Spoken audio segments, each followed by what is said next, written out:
We are back on Get Up, and if you didn't stay up late last night, you missed Lamar Jackson putting on a show as the Ravens knocked the Patriots from the ranks of the unbeaten. This is the opening drive on a 1st and goal. Jackson says, "Why give it up when I can take it myself?"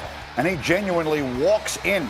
The Patriots defense had allowed 0 drives of longer than 6.5 minutes this year. The Ravens had 3 of them last night. They all ended in touchdowns. Third quarter, it's a game, and then, oh my goodness, he's playing a game all of his own.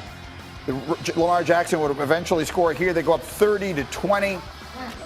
Later in the fourth, same score. Jackson again pulled by his offensive line into the end zone. Patriots defense had allowed 10 fourth quarter points all year long. They allowed 13 last night, and the Ravens win it by a score of 37-20, which brings us to our trivia this morning, which is brought to you by DAV, Disabled American Veterans. And here we go, Rex. You are under the spotlight here from Hembo. Who was the last quarterback? Lamar will take a shot at it. We think maybe in the playoffs. Who's the last quarterback to beat the Patriots twice in a season? Well, I think all I have to do is look down at my arm and see that tad. The reason I got that tad is because Mark Sanchez whipped the Patriots twice in one season. That's the way it is. I'm going with it. You are a national treasure. You know what I'm saying? The answer is Joe Flacco. Yeah, of course it is. Now I'm going to get one with Flacco over here. Flacco did it 2 years after Sanchez did it. So nobody cares about Joe Flacco. You're right, and also you're wrong. Meanwhile, just how good was Lamar last night? Let's take a closer look. All right, we've got Dan Orlovsky here. I'm still trying to recover from the chat. Lamar Jackson, we're trying to describe him in our pre-show meeting, right? And he's just got that thing that you can't really quantify, but he also has something that you can explain. Well, a big part of it is because his coaches put him in the right scheme, and it's really their 3 tight end zone read look, and it started the game for them. So remember, 3 tight ends. There's 1, there's 2, there's 3, and they put them 3 on the field to keep linebackers on the field, and then they're going to get into their zone read. And as they get into their zone read, this is what they do. They take this backside tight end, and he's going to be responsible to block that linebacker. And then they're going to pull this guy around to lead downfield for an alley block. And they give Lamar a simple read. They're going to read this unblocked defensive tackle right there, okay? If that defensive tackle squeezes down, you're going to keep this ball, Lamar, and follow that alley. If this defensive tackle flows out at all, you're going to have Mark Ingram on an easy handoff being led by that tight end going into that linebacker. Easy read, he steps out, you give it to him, easy 13, 14-yard carry for Mark Ingram. But you guys often hear me talk about plays for an offense need to look the same, but have different options to them. Remember, I talked about 3 tight ends. They're on the field again. It's the same formation of the play I just showed you. Now this time, these tight ends are going to lead out and lead up on that linebacker. And they're going to once again give Lamar a simple read. What's that defensive tackle do? If this defensive tackle squeezes down, well, Lamar, you go take it and follow that blocking tight end. If this guy goes out, you would again give it to that running back with that lead blocking tight end. The defensive tackle squeezes down. He steps down because 3 plays before, he watched Lamar hand off to Mark Ingram for 13 yards. Look at this seam that you have created for your offense with a guy lead blocking. Lamar keeps it, becomes a 17-yard gain. Think about that as a defense. You presented me with the same personnel, the same formation, the same look, but you gave your quarterback an option off an unblocked guy. And listen, you could do it for a lot of quarterbacks, but when you do it with a guy who's got 4.3 speed, it's dangerous. And it's almost indefensible for a defense that because of that personnel and the quarterback running it. I know Bill Belichick well, though. I feel like he will counter in what could potentially have been a preview of the AFC Championship. I can confidently say, Greeny, what we saw yesterday between the Bears and Eagles will not be a preview of a conference championship. Accurate. Most likely not. Mitch Trubisky and Matt Nagy trying to stop a 3-game losing streak with enormous scrutiny on the play of the quarterback. And early on, The Eagle defense is all over him. Trubisky can't avoid the sack here, and then later in the second with the Bears down 12-0, this one is going to be tipped and incomplete. Well, the story of the game early on for the Bears was, we're going to play in third down drop back game, and they could not throw the ball downfield, and the Eagles defensive line dominated. The Bears averaged 16 inches per play in the first half. Third quarter, Jordan Howard adding to the lead against his former team. The Eagles are up 19-0. But don't look now. This one was not all on Trubisky. He does bring the Bears back into the game. There's David Montgomery for a big game. Ultimately, he's going to wind up scoring. The Bears get within 19-14. They've got a chance in the fourth quarter, and their much exalted defense could not get off the field. Philly converting third down after third down. You know the Bears are going to stop them here. Surely to goodness, with this historic defense of theirs. They couldn't get off the field, and the Eagles win by 8.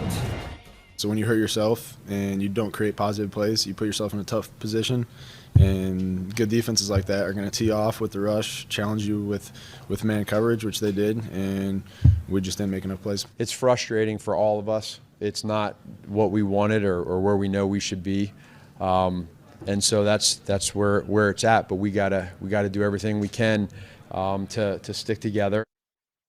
Okay, so there's a lot to unpack here from a Chicago team that was a double doink away last year from maybe making a deep playoff run. Now here they are back against that same team. What are you seeing in the quarterback play first and foremost? Well, I think it's very interesting the way Nagy has handled all of this. From telling Trubisky to go back and watch the TV copy so he can see his confidence and his body language. I mean, we're this deep into a season. You got a guy whose last year's QBR was number 3 in the entire league. Now you're telling him to watch the TV copy to see if his confidence has changed. Yes, his confidence has changed, and I would argue it's because the way Nagy is treating everything. Yesterday, what he does well, and the reason why he did have that number 3 QBR last year, is because he can move. Mitchell Trubisky is an athlete. Yesterday, there was 0 designed rollouts, 1 designed throw. Basically, they're having him just sit in there, take it, and hopefully his arm can handle it. And it's been proven time and time again this year that Mitchell Trubisky, with his arms and his feet planted, he cannot do it. It's just the way it goes. It's the way it is. And I believe, yes, Trubisky stinks this year, but also a lot of it has to be because of Nagy.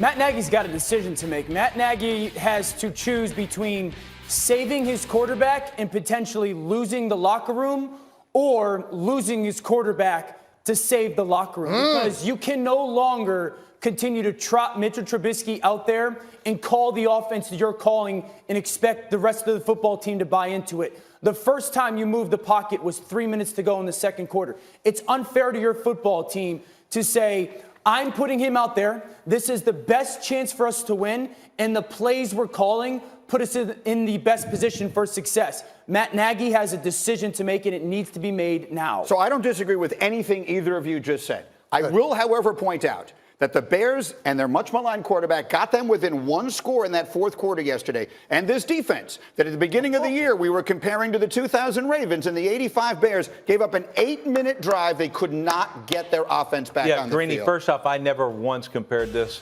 to the 85 Bears.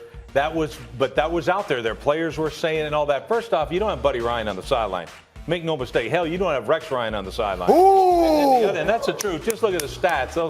I'll pound the facts, not just the table here. Okay. I'm telling the truth. What are the facts? The other thing is that the facts are this team isn't close defensively to those teams. It's not even close. And when I look at it this way, that's why there's plenty of blame to go around.